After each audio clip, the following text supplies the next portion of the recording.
Hello Ram sir. Hi నారాజు. Visualization 2.4 happy money. మనిషి డబ్బుని, జ్ఞానాన్ని రెండింటిని ఒక్కటేసారి ఎలా పొందగలుగుతాడు? మంచి ప్రశ్న నారాజు. యాక్చువల్గా డబ్బులు సంపాదించాలంటే జ్ఞానం ఉండాలి. అయితే డబ్బులతో జ్ఞానాన్ని పొందలేవు, కానీ చాలామంది జ్ఞానం అంటే కరెక్ట్గా మనం చెప్పాలంటే ఇంటెలిజెన్స్. డబ్బులు సంపాదించడానికి జ్ఞానం కంటే ఇంటెలిజెన్స్ కావాలి. ఇంటెలిజెన్స్ అంటే తెలివి, జ్ఞానం అంటే ఇన్ఫర్మేషన్. సో ఇంటెలిజెన్స్, చాలామంది నేను ఇంటెలిజెంట్ కాదు, నేను సంపాదించలేను, నా చేత కాదు, ఒకరి చేతి నుంచి ఇంకొకరి చేతికి డబ్బులు మారాలంటే నేను ఇంటెలిజెంట్ అయి ఉండాలి, అయితే నేను అంత గొప్ప ఇంటెలిజెంట్ కానని జనరిక్గా అనుకునే చాలామందికి ఒక మహానుభావుడు ఏం చెప్పాడంటే, మనిషికి తెలివి లేదని తెలివి ఉందని మీరు వెంటనే ఊరికే చెప్పలేరు, ప్రతి మనిషికి తెలివి ఉంటాయి, తెలివిలో కూడా ఎన్ని రకాలు ఉన్నాయో తెలుసా అని అన్నాడు. ఆయనే ప్రపంచవ్యాప్తంగా దేవుడు చాలామందికి హోవార్డ్ గార్డ్నర్ అని. చిన్నప్పటి నుంచే వీళ్ళకున్న ప్రత్యేకమైన తెలివితేటలు ఏంటో తెలుసుకోవచ్చు అని. అసలు ఇన్ని తెలివితేటలు ఉన్నాయని మనకు తెలియదు, ఇది తెలివితేటలు అనే విషయం కూడా మనకు తెలియదు. జనరిక్గా మనం అందరం చెప్తుంటాం, కానీ ఎన్ని రకాలు ఉన్నాయో తెలుసుకుందాం నారాజు. Number 1, first spatial visual intelligence అంటారు. వీళ్ళు ఏంటంటే ఏదైనా సరే ఒక ఖాళీ ప్లేస్ని ఇస్తే, మీరు ఇక్కడ ఇల్లు కట్టిన తర్వాత ఎలా ఉంటుందో చూడగలరు. యాక్చువల్లీ విజువలైజేషన్ అద్భుతంగా చేస్తారు. స్పేస్లో అంటే ఖాళీ స్పేస్లో దాన్ని అర్థం చేసుకోగలరు. ఇంకా వీళ్ళు నువ్వు ఏదైనా ఎక్స్ప్లెయిన్ చేసావు అనుకో, ఏమీ కనిపించదు, కాన్సెప్ట్ ఎక్స్ప్లెయిన్ చేస్తావు, కానీ ఈ కాన్సెప్ట్ని విజువల్ రూపంలో వాళ్ళు చూడగలరు. Spatial visual intelligence. వీళ్ళందరికీ కూడా, వీళ్ళతో సమాజంతో వీళ్ళకి పని చాలా ఉంది, వీళ్ళు సంపాదించగలరు. దీన్ని కూడా తెలివితేటలు, ఎలా తెలివితేటలో కూడా మనం తెలుసుకుందాం. ముందు ఇంటెలిజెన్స్ అన్నీ ఏంటో తెలుసుకుందాం. రెండవది లింగ్విస్టిక్ వర్బల్. మంచి భాష వాడి, అద్భుతంగా మాట్లాడి అవతలను మెప్పించగల భాషా పరిజ్ఞానం ఉన్న వాళ్ళని లింగ్విస్టిక్ వర్బల్ ఇంటెలిజెన్స్ అంటాం. భాషలో తెలివితేటలను ప్రదర్శించేవాళ్ళు. ఈ భాష ఉంటే ఎన్ని రకాలుగా ఉపయోగపడుతుందో మనం చెప్పుకోక్కర్లేదు, ఒక్కొక్క దాని గురించి మనం మళ్ళీ డీటెయిల్గా తెలుసుకుందాం. మూడవది ఇంటర్పర్సనల్. వీళ్ళు రిలేషన్షిప్ మెయింటైన్ చేయడంలో ఫెంటాస్టిక్. ఇద్దరు వ్యక్తులు వీళ్ళ ఎవరితో అయినా మాట్లాడారంటే వీళ్ళ స్నేహాన్ని వదలరు. వీళ్ళు ఎవరితోనైనా మాటలు ఎట్లా కలపాలో తెలుసు వాళ్ళకి. మానవ సంబంధాల గురించి అద్భుతమైన అవగాహన ఉన్నవాళ్ళు. ఇది కూడా ఇంటెలిజెన్సే. ఫర్ ఎగ్జాంపుల్ మార్కెటింగ్లో ఉన్నారనుకోండి, మీకు ఇంటర్పర్సనల్ స్కిల్స్ బాగా ఉంటే ర్యాపో బాగా మెయింటైన్ చేస్తారు. కస్టమర్ మీతో బాగా కనెక్ట్ అవుతాడు. ఇది ఇంటర్పర్సనల్. తర్వాత ఇంట్రాపర్సనల్, మనతో మనకు గల సంబంధం. ఇంట్రాపర్సనల్ అంటే ఇంట్రాస్పెక్షన్ అంటాం. మనల్ని మనం అవగాహన చేసుకోవడం, తనని తాను బాగా అర్థం చేసుకోవడం. ఒక ఉన్నతమైన శిఖరాలకు పొందే గొప్ప మహానుభావుడిలా తయారయ్యే వాళ్ళంతా ఇంట్రాపర్సనల్ స్కిల్ బాగున్నవాళ్ళు. తమను గురించి తాము అద్భుతంగా నేర్చుకునేవాళ్ళు, తెలుసుకునేవాళ్ళు, పరిజ్ఞానం ఉన్నవాళ్ళు, వాళ్ళు ఇంట్రాపర్సనల్ స్కిల్స్, ఇంటెలిజెన్స్ ఉంటాయి. సో ఇవన్నీ ఇంటెలిజెన్స్. మనిషికి తెలివితేటలని మనకు తెలియదు, కానీ వీటిని కూడా తెలివితేటలు అంటారు. మీరు చదువులో సరిగ్గా లేకపోతే, మార్కులు సరిగ్గా రాకపోతే జీవితంలో ఇంకా పైకి రాలేము, ఇంకా సంపాదించలేమని పొరపాటు పడకండి. చాలా మార్గాలు ఉన్నాయి, చాలా తెలివితేటలు ఉన్నాయి. ఆ తెలివితేటలు ఇంకా ఉన్నాయి. Logical, mathematical. వీళ్ళ మ్యాథమెటికల్ క్యాల్కులేషన్ అద్భుతంగా ఉంటుంది. వీళ్ళ మ్యాథ్స్లో సూపర్, నంబర్స్లో సూపర్, మార్కెటింగ్లో, మనీ మేనేజ్మెంట్లో అసలు ఏది ఎంత అమ్మితే ఎంత లాభం వస్తుంది, ఎంత నష్టపోతుంది నోటితో లెక్కలు చెప్పగలరు. వీళ్ళకు లెక్కలు ఒక లెక్కే కాదు, వీళ్ళది లాజికల్ మ్యాథమెటికల్ ఇంటెలిజెన్స్ అంటారు. ఆ తర్వాత మ్యూజికల్ చెప్పక్కర్లేదు, సంగీత విద్వాంసులు, సంగీత పరిజ్ఞానం ఉంటుంది, మంచి పాట పాడగలరు, వాళ్ళకి మంచి కంఠస్వరం బాగుంటుంది, వాళ్ళకి సంగీతం పట్ల పరిజ్ఞానమే కాదు, మ్యూజిక్ని డిజైన్ చేయగలరు కూడా. ఇలాంటి వాళ్ళు మ్యూజిక్, ఎక్కడైనా ఏ శబ్దంలో అయినా అద్భుతమైన సంగీతాన్ని వినగల తెలివితేటలు ఉంటాయి. ఇట్లాంటి వాళ్ళు చాలా రంగాల్లో పైకి వస్తారు. వీళ్ళు మ్యూజికల్ ఇంటెలిజెన్స్ అంటారు. ఆ తర్వాత ఉన్నది బాడీలీ కైనస్థెటిక్. వీళ్ళు శరీరాన్ని అద్భుతంగా ఉపయోగించగలరు. డ్యాన్సర్స్, మంచి ఆర్టిస్టులు, కథకళి, భరతనాట్యం, క్లాసికల్ డ్యాన్స్, ఏదైనా సరే, లేదా సర్కస్లో చేసే విన్యాసాలు, బాడీని అద్భుతంగా ఉపయోగించగలరు, ఫ్లెక్సిబుల్గా ఉపయోగించగలరు. That is actually bodily kinesthetic intelligence అంట. And the last is naturalistic intelligence. వీళ్ళు ప్రకృతితో అద్భుతంగా వాళ్ళు మమేకం అయిపోగలరు, ప్రకృతితో కనెక్ట్ కాగలరు. వీళ్ళకి ఏ ఇంటెలిజెన్స్ ఉంటుందంటే, ప్రకృతిని చూసి పులకించిపోయి ఈ ప్రకృతిలో ఉన్న వనరులను బాగా అర్థం చేసుకోగలరు. వీళ్ళది కూడా ఇంటెలిజెన్సే, ఇది కూడా తెలివితేటలే. ఇలాంటి 8 తెలివితేటలు మనకున్నాయి.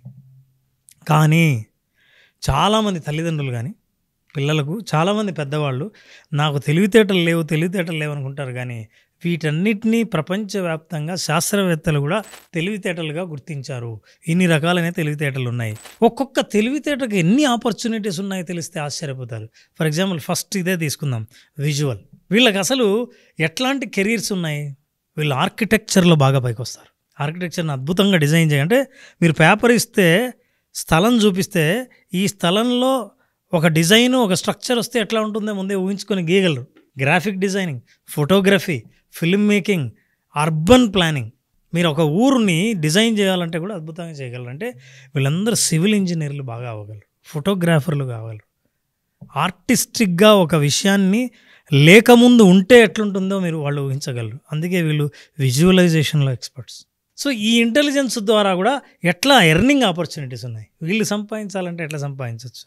డబ్బులు సంపాదించాలంటే ఈ తెలివితేటలతో freelance designing work, selling art and photography, video editing చేయొచ్చు. ఆ తర్వాత interior decorating, 3D modelling, video games, simulations, ఇట్లాంటివి ఏవైనా సరే వీడియోతో చేయగలిగినవి. ఒక వీడియో షూట్ చేసిన తర్వాత ఎడిటింగ్ తర్వాత ఎలా రావాలో స్క్రీన్ ప్లేని అద్భుతంగా చేయగలరు వీళ్ళు. ఇక స్క్రీన్ ప్లేలో టాప్ పేరు వచ్చిన సినిమా ఇండస్ట్రీలో వాళ్ళందరూ వాళ్ళకున్న ఇంటెలిజెన్స్ ఇదే, visual intelligence. Now let's look at this is what we call linguistic. అంటే భాషా పరిజ్ఞానం ఉన్న ఇంటెలిజెన్స్, ఆ తెలివితేటలు ఉంటే వాళ్ళకి ఎట్లాంటి కెరీర్స్ ఉంటాయి? దే రైటింగ్, జర్నలిజం, బాగా పుస్తకాలు రాయడం, ఏదైనా గ్రంథాలు రాయడం, టీచింగ్, లాలో కూడా ఉంటారు. ఏదైనా సరే వాదించడంలో కూడా వాళ్ళ అద్భుతమైన పరిజ్ఞానం ఉంటుంది. అట్లాగే పబ్లిక్ స్పీకింగ్, వీళ్ళు మాట్లాడితే అందరినీ ఆకట్టుకునేటట్టు మాట్లాడగలరు. ఇది వాళ్ళకున్న తెలివితేటలు. మరి ఈ తెలివితేటలను ఉపయోగించి డబ్బు నేను ఎలా సంపాదించాలి? డబ్బులు తెలివితేటలు ఒకేసారి ముందు మీరు గుర్తిస్తూనే మీ ఇంటెలిజెన్స్ ప్రత్యేకమైన ఇంటెలిజెన్స్ అని తెలుస్తూనే మీకున్న ఆపర్చునిటీస్ చూడండి. Freelance writing, creating online content, blogs. ఇప్పుడు చాలా సోషల్ మీడియా కంటెంట్ డెవలపర్ కోసం చాలా ఉద్యోగాలు ఉన్నాయి. అట్లాంటి వాళ్ళు కంటెంట్ డెవలప్ చేయడానికి బాగా పనికొస్తారు. బికమింగ్ ఏ లాంగ్వేజ్ ట్యూటర్, పుస్తకాలు రాసేవాళ్ళు మంచి రచయితలు కాగలరు, నవల రచయితలు కాగలరు. అట్లాగే వర్క్షాప్స్ ఏవైనా కండక్ట్ చేస్తే అందరికీ బాగా కనెక్ట్ అవుతూ అర్థమయ్యేటట్టు వర్క్షాప్స్ని కండక్ట్ చేయగలరు. పెద్ద గ్రూపును మేనేజ్ చేయగల తెలివితేటలు వీళ్ళకుంటాయి. అంటే ఈవెంట్ మేనేజ్మెంట్లో వీళ్ళు బాగా రాణిస్తారు. డబ్బులు బాగా సంపాదించాలంటే ఈ ఇంటెలిజెన్స్ ఉన్న వాళ్ళు, బాగా మాట్లాడగలిగిన వాళ్ళు, మైకును హ్యాండిల్ చేయగలిగిన వాళ్ళు వీళ్ళందరూ. ఇక ఈరోజు మూడో ఇంటెలిజెన్స్ గురించి కూడా తెలుసుకుందాం.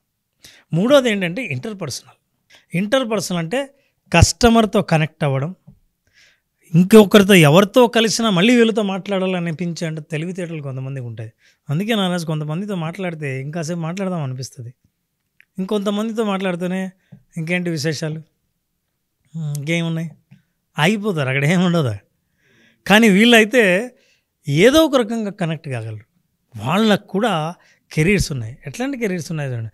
సేల్స్, కౌన్సిలింగ్, ఏ ఏరియా అయినా సరే counselling, teaching, management, human resources, HR వాళ్ళు ఎక్కువ ఇదే ఉంటారు. అందుకే హ్యూమన్ రిసోర్సెస్ అంటారు. వాళ్ళకి హ్యూమన్ రిసోర్సెస్తో కనెక్ట్ ఎట్లా అవ్వాలో బాగా తెలుస్తుంది. ఇంటర్పర్సనల్ స్కిల్స్ బాగా ఉంటే చాలా స్కిల్స్ డెవలప్ చేసుకుంటారు. ఈ తెలివితేటలు ఉన్నవాళ్ళు అంటే ఎవరితో అయినా కనెక్ట్ కాగలిగిన వాళ్ళు. మనం కొంతమంది చిన్నపిల్లలను చూస్తుంటాం, తల్లిదండ్రులు చెప్తుంటారు, మా వాడికి మా పాపకు అసలు భయమే లేదు, ఎవరు పిలిచినా వచ్చేస్తుంది, వెంటనే కలిసిపోతుంది అని. ఆ కలిసిపోయే తత్వం చూసారా, అది తెలివితేట కూడా. ఎప్పుడు తెలివితేటలు అవుతుందంటే మీరు ఈ కెరీర్లో ఎంచుకుంటే. ఏం కెరీరు? వర్క్షాప్స్లు, సెమినార్స్ని, కోచింగ్ని, life coaching, career coaching conduct చేసేవాళ్ళు, వాళ్ళు బాగా కనెక్ట్ అవుతారు. కన్సల్టెన్సీని రన్ చేసేవాళ్ళు, అట్లాగే మార్కెటింగ్లో ఉన్నవాళ్ళు, కస్టమర్ సర్వీస్లో ఉన్నవాళ్ళు, వీళ్ళందరూ అద్భుతంగా కస్టమర్ని మేనేజ్ చేస్తారు, రిలేషన్షిప్ని కూడా బాగా మేనేజ్ చేస్తారు. ఇట్లాంటి వాళ్ళు ఫ్యామిలీలో ఒక్కరుంటే ఫ్యామిలీలో బంధువులందరితో ఎప్పుడూ కనెక్ట్ అయి ఉంటూ మంచి మానవ సంబంధాలు మెయింటైన్ చేసేవాళ్ళుగా పేరు వస్తుంది. వీళ్ళు ఇట్లాంటి డిపార్ట్మెంట్లకు సంబంధించిన ఎవరున్నా సరే, హెచ్ఆర్ లాంటి వాళ్ళకి మంచి సంపాదించే అవకాశాలు ఉన్నాయి. సో ఈ ఇంటెలిజెన్స్లో మనం ఈరోజు 3 విషయాలు మాట్లాడితే మిగతావి మళ్ళీ మనం మాట్లాడదాం పార్ట్ 2. సో తెలివితేటలతో మీరు నిజంగా సంపాదించే అవకాశాలు ఎన్ని ఉన్నాయనే తెలుసుకున్నాం. అందుకే ఎవరైనా సరే నాకు తెలివి లేదు, తెలివి తక్కువ, ఏ రంగంలో రాణించాలో తెలియదు అనుకుంటారేమో. మీరు ఏ రంగంలో అయినా నాకు ప్రతిభ ఉందని తెలిస్తే ఇప్పుడు మేము చూపిస్తున్న ప్రోగ్రాంలో ఏ అవకాశాలు, సంపాదించే అవకాశాలు ఉన్నాయో గమనిస్తే ఖచ్చితంగా మీరు పైకి రాణించగలరు. లేదు అనుకుంటే నేను ఎందులో బాగా రాణించగలుగుతాను మీకు డౌట్ ఉంటే విజువలైజేషన్ 2.0 హ్యాపీ మనీలో జాయిన్ అవ్వండి. మీ కెరీర్కి సంబంధించినటువంటి క్లారిటీ డెఫినెట్గా వస్తుంది. అందులోనూ ముఖ్యంగా ఆగస్ట్ 9th క్లాస్ జరగబోతుంది. ఆసక్తి కలిగిన వారు ఎవరైనా సరే స్క్రీన్ మీద మీకు కాంటాక్ట్ నెంబర్ కనిపిస్తుంది, అని మీరు కాల్ ఆర్ మెసేజ్ వాట్సాప్ చేసి వెంటనే ఎన్రోల్ చేసుకోండి. ఎనీవేస్ పార్ట్ 2 కోసం eagerly waiting and thank you so much Ram sir. Thank you thank you so much. Batches ఎప్పుడుండే అవకాశం ఉంటుంది సార్? నారాజు ఆగస్ట్ 9th నుంచి బ్యాచ్ స్టార్ట్ అవుతుంది. 5 రోజుల పాటు జరిగే ఈ హ్యాపీ మనీలో సంపూర్ణమైన లైఫ్ ఎలా ఉంటుందో ఒకసారి వాళ్ళ జీవితాన్ని వాళ్ళ భవిష్యత్తులోకి వెళ్ళి చూసుకోవాలనుకుంటే ఈ ప్రోగ్రాం చూపిస్తుంది. ఎస్. సో సంపద అంటే ఒక వస్తువే కాదు, సంపూర్ణమైన జీవితానికి అవసరమైన సంపద ఏదైతే ఉందో, ఆరోగ్య సంపద, డబ్బు, relationship, success, career, personal life, work life balance, stress management, వీటన్నిటికీ దారి చూపించేది విజువలైజేషన్ 2.0. థ్యాంక్ యూ అండి. Thank you so much Ram గారు. థ్యాంక్స్. సో విజువలైజేషన్ 2.0 హ్యాపీ మనీలో మీరు జాయిన్ అవ్వాలి అనుకుంటే స్క్రీన్ మీద మీకు కాంటాక్ట్ నెంబర్ కనిపిస్తుంది, దాన్ని మీరు కాల్ ఆర్ మెసేజ్ వాట్సాప్ చేసి వెంటనే ఎన్రోల్ చేసుకోండి. ఈ వీడియో లైక్ చేయండి, షేర్ మాత్రం తప్పకుండా చేయండి. ఇలాంటి మరిన్ని వీడియోస్ కోసం మా ఛానల్ ఫాలో అవ్వండి. Thank you.